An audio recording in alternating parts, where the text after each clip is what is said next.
It was hot.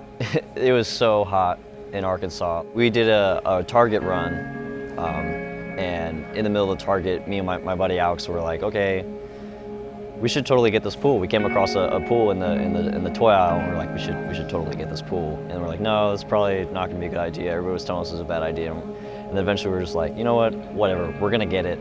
And so we got it, and we got a bunch of little water guns along with it. We were very adamant about not letting anybody in the pool except Alex and I. So when people would try to get in the pool, we would squirt them with our water guns to kind of repel them away from the pool. And it worked for the most part. So it was the 4th of July, and it was a really rough day. We had a really long bus ride, and we had to get straight off the bus and go do warm-up and then go do 2 parades that day. We had to go from parade to another parade, and we had to go straight there, no downtime. Well, July 4th's my birthday, and for the past 5 years that I've marched, I've only gotten to see the fireworks on my birthday once, and I got to see them again this year. And my mom, for my birthday, got me a pack of 200 sparklers, and we just sat down and lit up the sparklers and just played around and had fun under the fireworks. And it helped me take me away from all the hustle and bustle of drum corps. It helped me look back on the season and say that I'm having a great time, and no matter what, these are the people that I want to be with. In Muncie, Indiana, the show was canceled for the color guard, so we were able to take a free block. When we got there, it wasn't raining, and so we walked to the nearest mall that we could find that had all these shops, all these really good restaurants. And by the time we sat down, it started to downpour. Like, the entire streets were flooding. Even in the restaurant we were in, the water was coming through the doors, and we had to unplug lights, and the water was touching our feet. It was so crazy. When we had to leave for our time to go back and meet the Corps, we were running and trying to get as fast as we could back to the Corps. And when we got to the intersection of the main street, it was entirely flooded. So what we had to do was take off all our shoes and hold our hands and run across the street, because the entire street was flooded, and it had white water, and we were like, oh my God, let's just do it.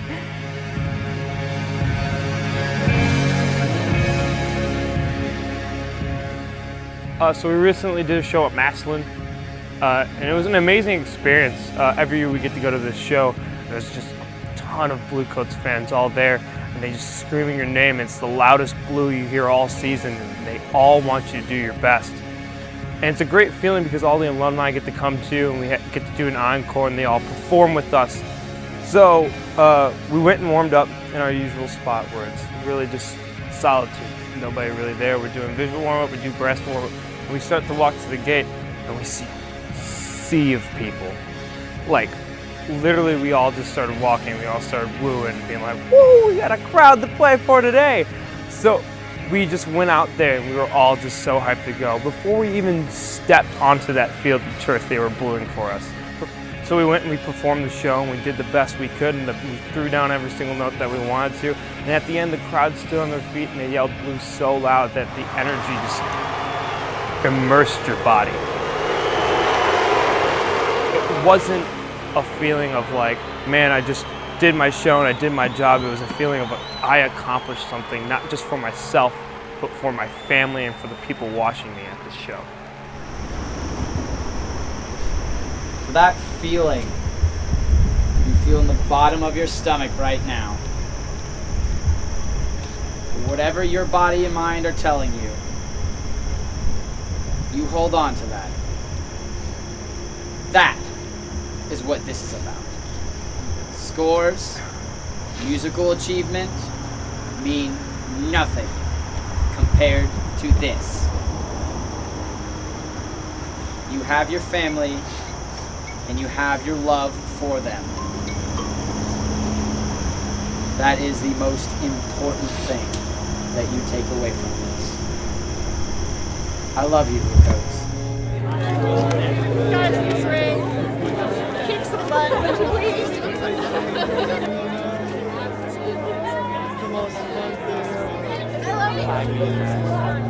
honest. A lot of people look at drum corps and look at the competitive aspect and seeing how their scores have gone from 60 or whatever to like 90 or whatever the numbers may be. But it's also really important, I think, to look at how far we've came as a family. It's crazy how much from the beginning to now we have just bonded. We've cried together, we've sweat, we've bled. We've just made this giant leap and this total circle from the first show to now almost our last. Let's end this on an amazing note. Let's just do this. Let's do it for my family, my friends around me. We're all ready to end the season out strong. We're all ready to play the notes the best that we can, spin the best that we can, and just be the best Bluecoats that we can be.